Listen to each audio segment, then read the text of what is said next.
I was the invisible sibling, until I inherited everything. I always knew I wasn't the favorite. At family dinners, I was the one who set the table, who cleared the dishes, who stayed quiet while my siblings laughed loudly at stories I wasn't part of. My parents never said it aloud, but their eyes, their actions, their silence, they screamed it. My older brother Chase was the golden boy. Varsity football, straight white teeth, dad's prized investment. My sister Brielle was the prodigy pianist, mom's little angel, with hair ribbons and standing ovations. And me, I was the other one, the forgotten one. They used to joke that I was adopted. Sometimes I wondered if it was true, but everything changed the day the letter arrived. A handwritten envelope thick with paper, no return address, just my name in elegant cursive. They found it odd that it was delivered to me and not the house. My mother looked suspicious. My father laughed nervously. My siblings smirked like it must be some mistake. I opened it at the dinner table. Silence. The letter began. If you're reading this, it means I've died, and you, Avery, are the rightful heir to everything I've built. Their jaws dropped, my heart raced. Who was this why me, and what exactly had I just inherited? What followed turned my world upside down, and theirs even more. Because not only had I inherited a vast fortune from a mysterious billionaire I'd never met, I was about to uncover the truth that my family had kept buried for over 2 decades. And they would do anything, anything to keep me from finding it. They tried to act calm, they really did. But I saw it the flicker of fear in my father's eyes, the way my mother's fork froze, halfway to her mouth, the quick glance Chase and Brielle exchanged. It was the first time they'd all looked at me with something that wasn't pity. It was panic. Avery, sweetheart. Mom said, her voice too smooth, too rehearsed. Who sent that? I don't know, I replied, still holding the letter hands, shaking slightly. It says I inherited everything. From someone named Elias Wren. That name meant nothing to me, but it clearly meant something to them. Dad stood up fast. Let me see that. I pulled the letter close to my chest. For once, I wasn't invisible. For once, I had something they wanted, and I wasn't letting go. That night, while the house slept or pretended to, I Googled the name Elias Wren. The first result nearly knocked the breath out of me. Elias Wren, tech tycoon and philanthropist, dies at 83. He was worth 4.8 billion. Billion. He had no children, no spouse, no known heirs. Except, somehow, me. The next morning, a man in a charcoal suit was waiting at our front door. Are you Avery Quinn? He asked, looking down at a leather folder. I am. He handed me a document. You've been summoned to a private reading of Mr. Wren's last will and testament. Tomorrow, noon, Manhattan. My dad took a step forward. She's a minor. She can't go anywhere without parental consent. The man didn't blink. She's 18, sir, as of last Thursday. They forgot my birthday again, but Elias Wren didn't. Before I could even pack a bag, Chase pulled me aside. Look, this is probably just some kind of scam. You're being naive. Don't fall for it. But his voice cracked. He wasn't warning me. He was scared. And when I arrived at the penthouse the next day, I realized why. A room full of strangers, lawyers, bankers, business partners, cameras on the wall, velvet chairs, and a massive oil portrait of Elias Wren hanging above the fireplace, except he didn't feel like a stranger. He looked like someone I'd seen in old family photos. Then the executor cleared his throat. The following is the final will of Elias Donovan Wren. And as per his wishes, it will be read out loud in full with all parties present. I could feel every eye turn to me as the man began to read, to the child I was never allowed to acknowledge. I leave it all. The empire, the fortune, the truth. And just like that, my last name meant something. But I still had no idea who Elias Wren really was to me, or what secrets my family had hidden to keep me from ever knowing. I couldn't breathe. The room spun as the lawyer read the rest of the will, but the words blurred into a static hum. The child I was never allowed to acknowledge. That sentence echoed in my skull. Was Elias Wren my father? I didn't even know his name until 2 days ago. Now I'd inherited his entire empire. Stocks, real estate, offshore accounts, patents. And the worst part, my family knew. They had always known. After the reading, the executor handed me a small sealed envelope. It was old edges, yellowed ink, slightly faded. My name was scrawled across it in the same elegant handwriting as the first letter. I opened it slowly. Inside was a single sheet and a photo. The sheet was a handwritten note from Elias. I'm sorry I never got to know you, Avery. You were taken from me before I ever had the chance to hold you, but I watched from afar. Every birthday, every school recital, every moment you thought no one cared, I did. There's more to this story than you've been told. Look in the red box beneath the false drawer of my office desk. Trust no one, not even them. And the photo. It was a black and white picture of a woman holding a baby. My mother, holding me. Standing beside her was Elias Wren, smiling, proud. Not a casual photo, a family photo. I sat frozen, the image trembling in my hand. That night, I returned home to a cold dinner and colder stares. You need to sign a disclaimer, Dad said, handing me a document. It's a formality. You don't want the responsibility of some massive estate. Let us help you. Brielle chimed in. You're not equipped for this, Avery. You still forget to put gas in your car. Come on. Chase smiled, but it didn't reach his eyes. Don't be stupid. I stood up and walked away. The next morning, I left before sunrise and headed back to Manhattan. I had one goal, find the red box. The Wren Tower loomed above the city, sleek glass and steel, the legacy of a man I barely knew. Security let me in without question. Inside his private office, the air smelled of cedar and leather. I found the desk, old mahogany handcrafted. I ran my fingers along the drawers, pulled each one open, until I noticed the faint ridge beneath the lowest drawer. A false bottom. Just like he said. I pried it open. There it was. A red metal box, locked, but tucked beside it, taped to the underside, was a small silver key. My fingers trembled as I turned it. Inside were documents, photos, audio tapes, and one folder marked the agreement. The first page was stamped with my mother's name, and what I read made my blood run cold. She signed a contract to give me up, to keep me hidden, to never tell me who I really was, and in exchange, she got something in return. But I didn't get to read what. Because at that moment, the office door opened, and my brother Chase stepped in holding a phone. He wasn't smiling anymore. He'd followed me, and I wasn't supposed to see any of this.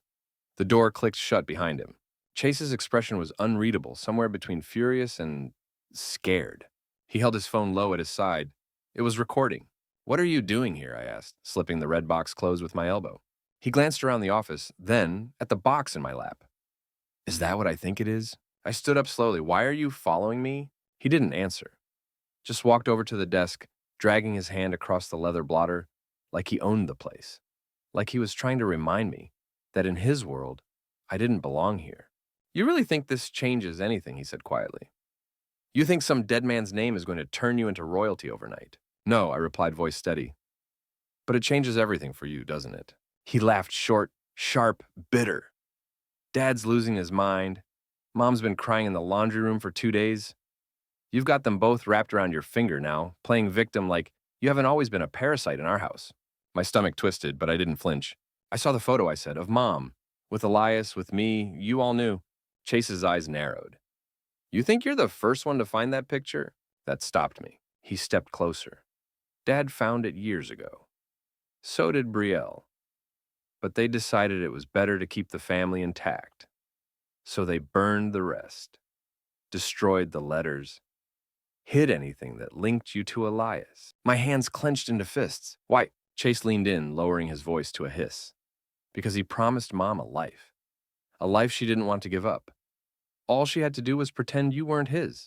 I wanted to scream, to hit him, but I didn't. Because what he said next changed everything. He came to our house once, when you were a baby, begged her to leave with him, said he'd marry her, give her the world. But Dad caught them. And after that, there was a deal. He reached into his coat pocket and pulled out an old folded page. He tossed it onto the desk. It was a check, made out to my mother, $2 million, dated 3 weeks after I was born, signed by Elias Wren. I felt my knees wobble. So, don't act surprised, Chase said, backing toward the door.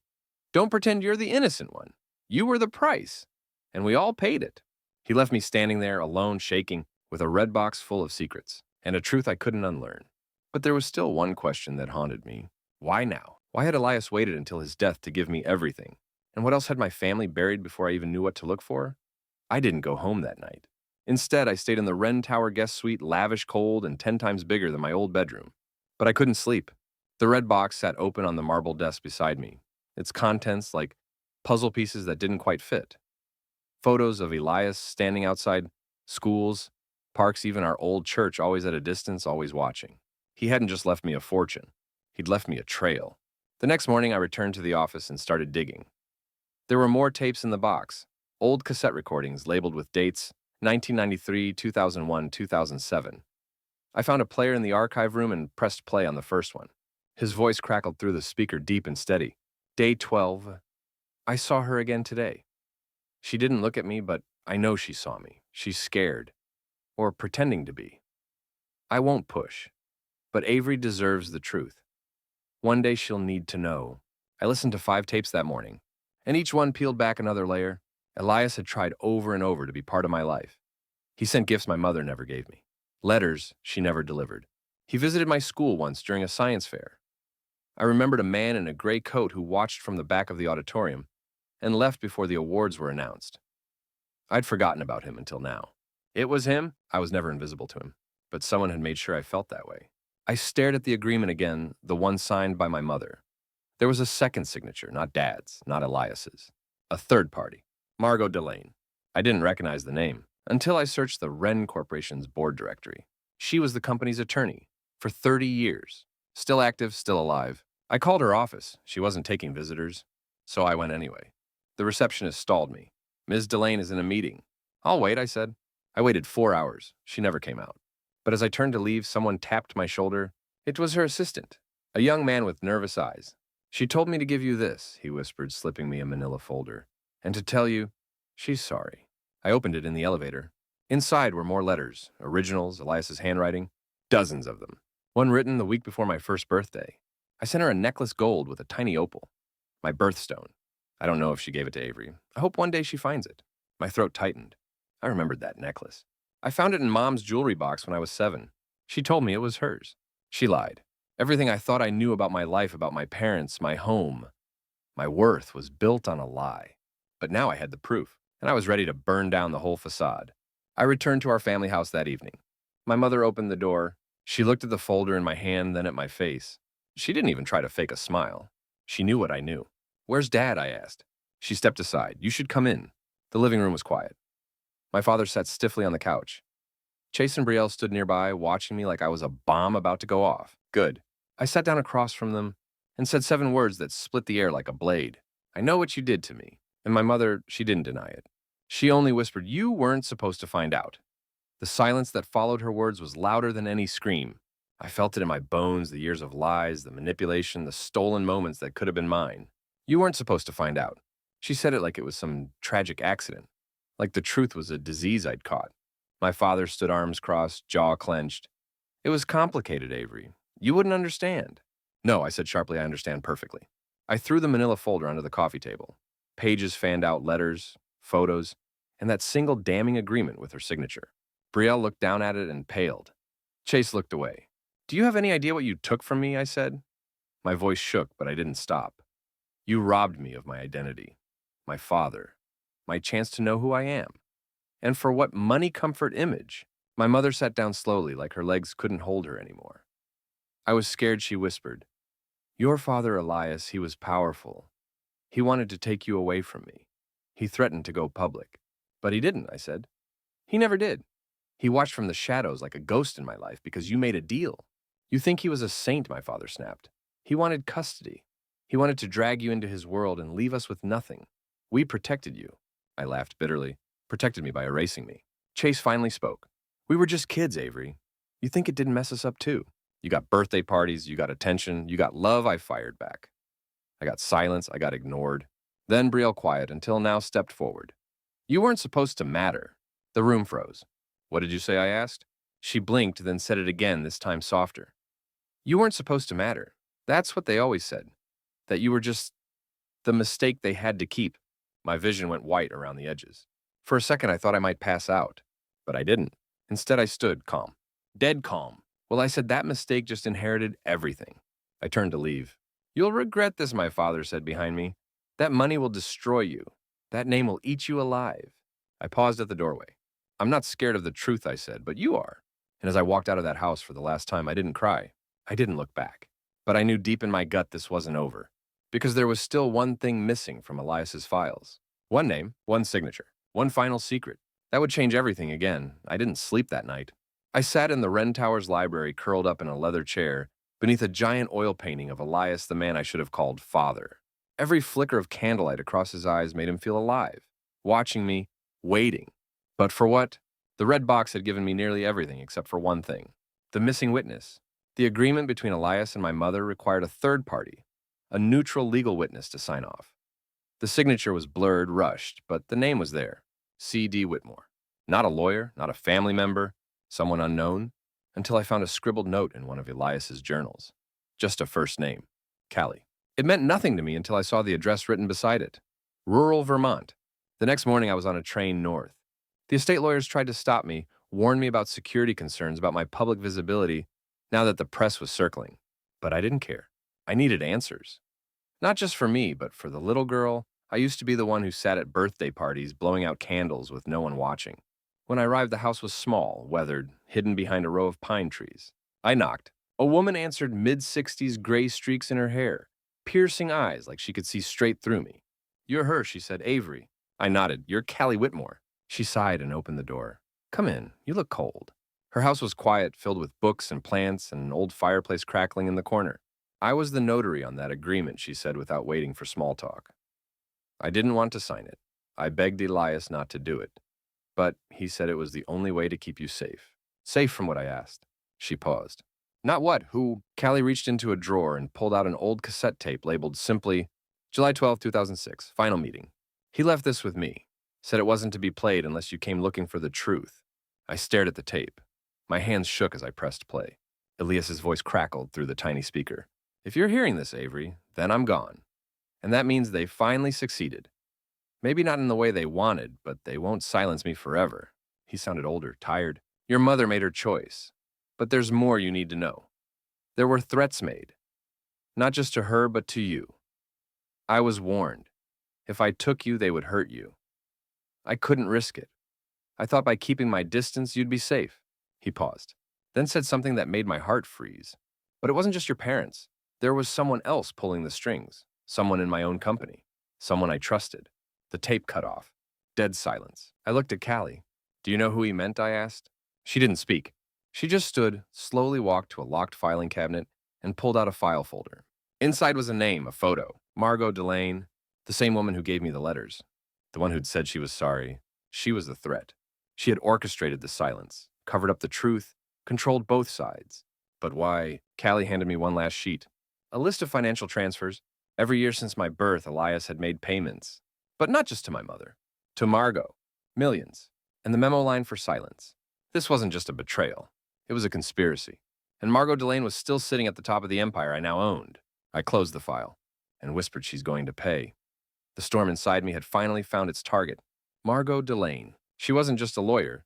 She was the architect behind the silence. The one who'd brokered the deal, filtered the money, kept Elias away, and ensured my family stayed in line. All while standing beside Elias for decades as his most trusted advisor. I returned to Manhattan with fire in my veins. The elevator to the executive floor of Wren Tower hummed quietly as I rose. Security didn't stop me. They couldn't. I was legally the majority shareholder now. The heir. Margot's office was at the end of the hall. Glass walls, cold steel, an empty smile. She stood when I entered. "Avery, I hoped you'd come back. We have a lot to discuss." "Sit," I said. Her smile didn't fade, but her eyes sharpened. I dropped the file onto her desk, the tapes, the letters, the list of transactions. She looked at them, then at me. "I see," she said quietly. "You've been busy." "You lied to him," I said. "You lied to me. You kept us apart. You paid off my mother. You built a prison out of silence, and you convinced everyone it was protection." She didn't deny it.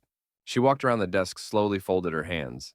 "Avery, Elias was a visionary, but he wasn't careful. He was reckless when it came to people. He trusted too easily. That's how he got you." I stepped forward, fury pulsing in my chest. "What does that mean?"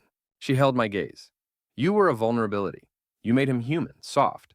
And that put everything at risk." "You mean your control was at risk?" I spat. "Not the company." She tilted her head. "You think you can handle this world? This building, that empire? You think inheriting a name makes you powerful?" "I don't just have a name," I said. "I have the truth. And soon everyone else will, too." She laughed once, low and bitter. "You have no idea what you're walking into. You want to go public, go ahead. But understand, if I fall, I'm not falling alone." "What's that supposed to mean?" She walked to a cabinet and pulled out a locked briefcase. Opened it. Inside was a thick folder labeled Project Cold Root. "Elias had secrets of his own," she said. "Things buried so deep they never made it to his will. I've kept them safe all these years, for his sake and now for yours." I stared at the folder. She pushed it toward me. "You want the full truth," she whispered. "It's in there." My hand hovered above it. But everything in me screamed trap. "You kept a man from his child," I said, backing away. "Don't pretend this is mercy." Her voice followed me as I turned to leave. "You can expose me if you want, Avery. But the moment you do, your father's name won't shine. It'll burn." I left without the folder. But she was wrong about one thing. I did have power. Not because I inherited it, because I earned it. And I wasn't going to destroy Elias's legacy. I was going to rebuild it. Untruth. But first, I was going to destroy hers. I didn't sleep. Again. This time it wasn't from grief or rage, it was from planning. Margot Delane had underestimated me. They all had. My parents, my siblings, everyone who saw me as the invisible one, the forgotten one, the background shadow. But I wasn't a shadow anymore. I was the storm. By morning, I had everything I needed. I called a press conference. Not some quiet legal statement or PR stunt, no. I booked the main auditorium at Wren Tower, invited journalists, shareholders, board members, activists, even former employees who'd been fired under Margot's leadership. I wanted witnesses, because this wasn't about revenge anymore. This was justice. The room filled quickly. Cameras flashed, reporters whispered. Most of them had never seen my face, just the headlines. Unknown daughter inherits billion-dollar tech empire. Heiress to Elias Wren breaks silence. I walked on stage, alone, no handlers, no cue cards, just me. I took the mic. My name is Avery Quinn Wren. I'm the legal heir to Elias Donovan Wren. A wave of murmurs rolled through the crowd. And I'm here to tell you what really happened. I took a deep breath and told them everything. The concealed relationship between Elias and my mother, the forged silence agreement, the years of surveillance, the falsified legal records, the multi-million-dollar hush fund orchestrated by Margot Delane. I held up the manila folder. This is not a vendetta, it's proof. I laid out copies of financial documents, audio transcripts, notarized affidavits. Even Callie Whitmore had sent a signed statement confirming what she witnessed. Then I showed them the photo, the one of Elias holding me, my mother beside him, proof of love hidden for decades. And then I played the tape. His voice filled the hall. If you're hearing this, Avery, then I'm gone. But I want the world to know I loved you. I tried. And if you choose to claim your name, claim it with fire. When the recording ended, the room was silent. And then, applause. It started soft, but it grew, louder, sharper. People stood, cameras rolled. Margot's empire of manipulation had just cracked. By noon, her name was trending globally. Accusations flew. The board called an emergency vote. And by 3 p.m., Margot Delane was removed from the Wren Corporation, effective immediately. She didn't fight it. She didn't show up. But a letter arrived at my office that evening, sealed in red wax. I broke it open with trembling fingers. Inside was a single line. You won this round, but there's one truth you still haven't uncovered. Look in Elias's safe. The real one. Below it, a set of coordinates, deep in the Catskill Mountains, where Elias had once owned a private cabin. And suddenly I knew this wasn't the end. Not yet, because the final piece of the puzzle was still waiting to be found. The drive to the Catskills felt like a dream. Winding roads, tall pines, the chill of late autumn air creeping through the car's vents. I didn't tell anyone where I was going, not my lawyers, not the board, not even Callie. Some things you finish alone. The coordinates led to a gravel path off a remote highway. No signs, no cell signal, just silence. At the end of the road stood a modest wooden cabin, weathered but sturdy. The kind of place you disappear to when the world becomes too loud. I stepped inside. The air smelled like cedar and dust. Furniture covered in sheets, a fireplace still holding the ghost of its last fire. And on the far wall, a portrait. Elias, not the mogul, not the billionaire, just a man in flannel smiling softly holding a baby girl in his arms. Me! I nearly collapsed. But I didn't come here for memories, I came for the safe. The floorboards creaked as I moved toward the corner where an old desk sat under the window, taped beneath it a key. I found the safe behind a false panel in the stone wall. It opened with a click. Inside, a black notebook, a flash drive, and a letter. I opened the letter first. Avery, if you're reading this, it means you've learned everything they tried to keep from you.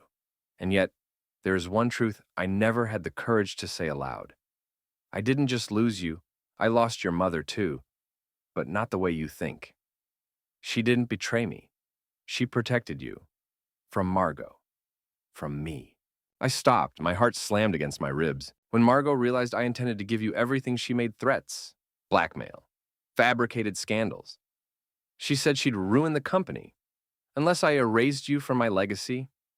Your mother believed her, and to protect us both, she signed that agreement. She didn't sell you, she shielded you. I was the coward. I let it happen, and it haunts me. But I left this for you, not just to show you what happened, but to give you a choice. The notebook held pages of plans nonprofits Elias had funded under pseudonyms, shelters, scholarships, secret investments made in my name that I never knew about. He had been building my future in the shadows. The flash drive contained the last piece, video footage, Elias, sitting in this very cabin, looking straight into the camera. Hi, Avery. I don't know how old you'll be when you see this. I just hope you're stronger than I ever was. You don't have to carry my mistakes. You don't have to forgive anyone who hurt you. But I hope you lead with grace, not revenge. He smiled. Because you, my daughter, are not the forgotten one. You are the fire in my blood, the legacy I'm proudest of. The world will try to silence you. Don't let it. Speak. Shine. Burn. The video ended. I stayed in that cabin until nightfall, staring at that screen, letting the weight of the truth settle. My mother wasn't the villain, not entirely. Margot had twisted everything. But Elias, he wasn't perfect either. And neither was I. But I had a voice now, and the world would hear it. 6 months later, the Wren Foundation launched under my leadership. The first initiative, a nationwide scholarship for children of single parents. The second, a whistleblower fund for corporate abuse survivors. Chase moved away. I haven't spoken to him since. Brielle wrote me a letter. I haven't read it yet. My parents sold the house. Last I heard, they were living in Florida. And me, I still visit the cabin sometimes. I sit by the fire, watch the sun fall through the trees, and I remember the girl I used to be, the invisible sibling, the shadow, the burden, but not anymore. Now I am Avery Quinn Wren, daughter of a man they tried to erase. And I inherited everything, not just wealth, but truth, strength, and finally, freedom.